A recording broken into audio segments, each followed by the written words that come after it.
Hello everyone, this is ToraNin bringing you another Naruto Boruto lore video. This time I'll be taking a deep dive into the Old Suzuki clan, touching on who they are, their motivations, their abilities, and what I think might happen to them as the Boruto series progresses. Before I get into today's video, I want to quickly thank everyone who has supported my channel so far.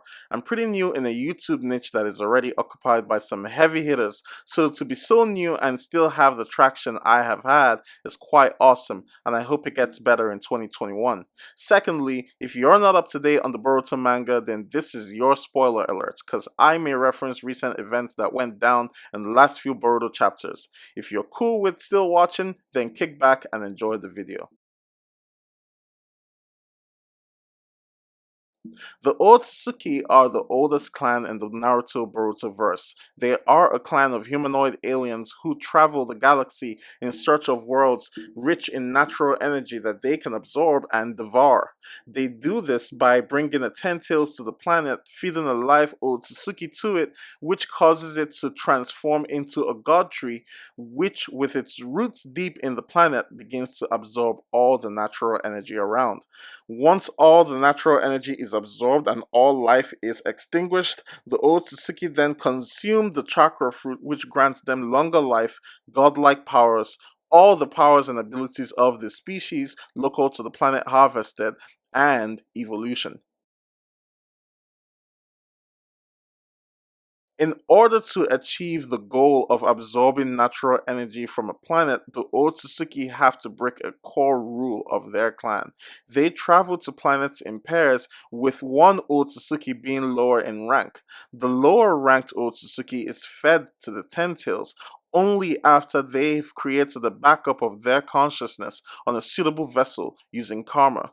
This and when a higher ranked Otsutsuki is in danger and the lower ranked Otsutsuki becomes a placeholder chakra fruit for them, as was the case with Kinshiki and Momoshiki, are the only times an Otsutsuki is allowed to kill another Otsutsuki.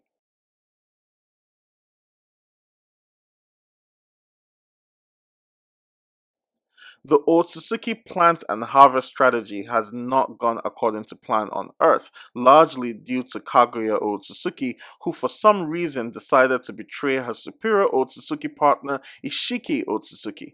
We do not know exactly when and why Kaguya decided to betray Isshiki. The best theory we have is that on seeing the planet teeming with life and energy, Kaguya grew fond of the planet. Indeed, during her fight with Naruto and Sasuke, Kaguya refers to Earth as her precious nursery, viewing it as so important that she decided to take a fight with them to a different dimension. It could also have been a little while after she got together with Tenji. I have a theory that perhaps Kaguya being found by the land of ancestors and subsequently by its emperor at the time might have been part of a plan formulated by her and Isshiki in order for her to choose a suitable host to implant karma on. Unfortunately, after falling in love with Tenji, Kaguya could no longer continue with the plan and decided to incapacitate Isshiki instead. By law, she couldn't kill him, so she left him for dead. Regardless of the reason Kaguya decided to stay with Tenji or to betray Isshiki, things didn't end well for her relationship with Tenji, as the land of that started an unfortunate sequence of events that led to Kaguya resorting to using her powers on soldiers from that, and Tenji, horrified by the display of power seen, ordering a manhunt for a pregnant Kaguya. This forces Kaguya to seek the power to defend herself by consuming the chakra fruit the god tree had made so far. This singular act introduced chakra to the human race, as the sons Kaguya would give birth to would have chakra of their own. Hagoromo, the older son, would go on to share chakra with other humans through the art of ninshu. However, this was not the only way chakra would spread. Hagoromo and Hamura, being part human, would also have children with chakra and abilities previously unique to the Otsutsuki clan. They would in turn pass this on to their offspring. Today, the Senju, Uchiha, Uzumaki, Hyuga, and Kaguya clans are all known to be descendants of the Otsutsuki. To recap, Chakra was introduced to the human race by Kaguya Otsuki. Ninshu was the art of sharing and connecting chakra created by Hagoromo Otsutsuki, also known as the Sage of Six Paths. Ninjutsu, or weaponized chakra, was created by Hagoromo's first son, Indra Otsutsuki, under the influence of Black Zetsu. The rest is pretty much history.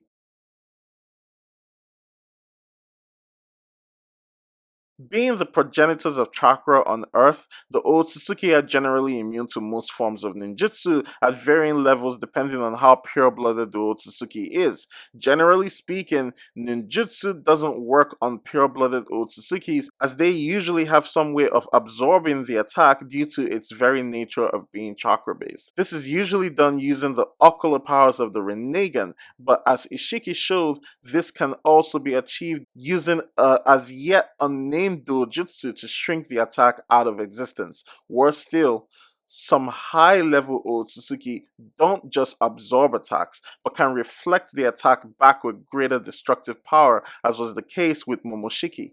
Generally speaking, the most effective way to fight an Otsutsuki is to use taijutsu, or some form of genjutsu that interferes with the functioning of their ocular ability.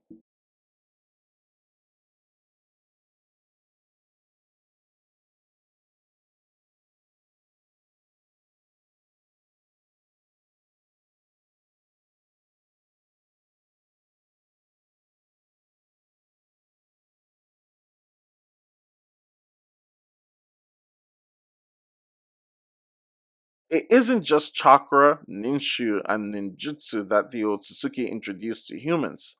The Otsutsuki are known to possess pretty powerful ocular abilities known as dojitsu. The prominent and potentially standard ocular ability of the Otsutsuki is the Byakugan. Every original Otsutsuki clan member revealed thus far seems to possess some variation of the Byakugan or the more advanced form, which is the Tenseigan. However, the Byakugan isn't the only dojutsu the Otsutsuki possessed or transferred to the human race through Kaguya and her offspring.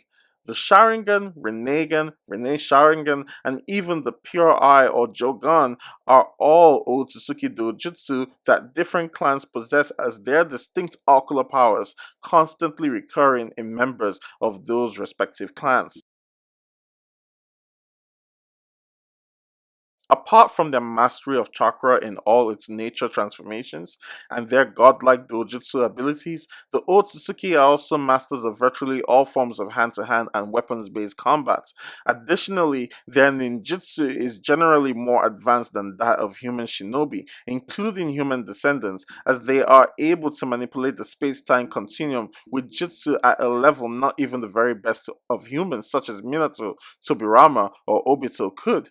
They have also displayed a mastery over the time dimension, able to move back and forth within the time stream, even if it's for a few seconds, using their ocular powers as was seen with Urashiki.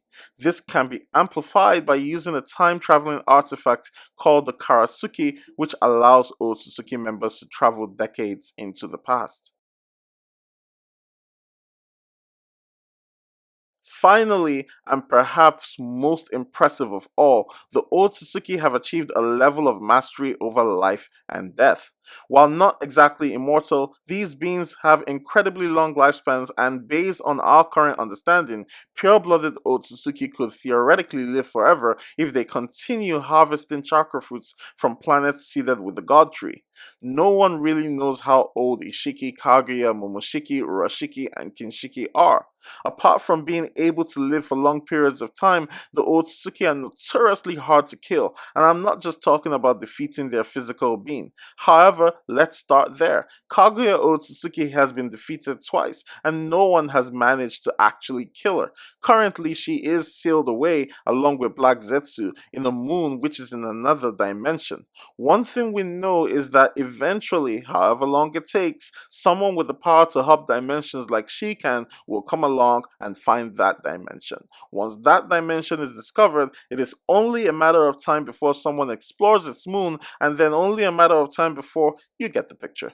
But Otsutsuki can be physically destroyed. We know this. As far as we know, the only Otsutsuki that we can with a level of certainty say are dead are Kinshiki and Urashiki. As stated earlier, Kaguya is still physically alive, but sealed. Momoshiki was physically destroyed, but his spirit lingered on long enough to implant karma on Boruto, and he is well on his way to being revived already, about 80% of the way according to Isshiki. Speaking of Isshiki, while we saw him die at the hands of Kawaki, we know for a fact that Kawaki gets his karma back. That might hint at Isshiki somehow surviving. If so, it wouldn't be the first time he pulled off the Houdini act. He survived being separated from his lower body by Kaguya millennia ago. Even those who are part human, part Otsutsuki, can to a certain extent survive the phenomena that is death. Hagoromo Otsutsuki's consciousness survived his death and waited for centuries before speaking to Naruto and Sasuke. It wasn't just his consciousness, but his chakra, enough of it to influence the physical world, defeat Madara, and for the second time, Kaguya, and to finally dispel Orochimaru's reanimation jutsu and send the Kage back to the afterlife. His sons, Indra and Asura, were practically body hopping for centuries to continue their clash of philosophies until they finally settled things in the form of Sasuke and Naruto. Point is, the Otsutsuki are really hard to get rid of. Imagine one of them as your ex-boyfriend or ex-girlfriend. Anyways, this really gets me excited about what's to come in Boruto. Obviously, Momoshiki is once again an immediate concern for the Boruto world, but I think more Otsutsuki are on their way, and when I say more, I mean more and more powerful as well. This is bad news, because to fight these things, you need Kage level shinobi, and then shinobi on the level of Naruto and Sasuke when they were still at their peak, because clearly they've been seriously nerfed. Cue the left eye shank. More importantly, the shinobi world needs to come up with an effective battle strategy for the Otsutsuki, including a surefire way to kill them. It is possible that Toneri could play a role in this. While he is currently in some sort of petrified state, a desperate shinobi could reach out to him and upon discovering his current condition, help free him so he can help them. Then there's Boruto himself with his Jogan. This is probably going to be his time to really step into his own as a shinobi. In terms of mastering his ocular abilities though, I believe that's where Sasuke and hopefully Hinata comes in. The Byakugan princess has not really been active in the series, and I think there's an opportunity for her to play a role in the story going forward. So that's my deep dive into the Otsutsuki clan. Tell me what you think about it, what your thoughts are, counter theories on what could happen, all that stuff. Let's talk. Oh, and while you're at it, like this video, share it with your friends, and most importantly, subscribe and support my channel. You are very much appreciated. I want to wish you guys a very happy new year, and stay alive, stay safe. We'll catch you in 2021, Jana.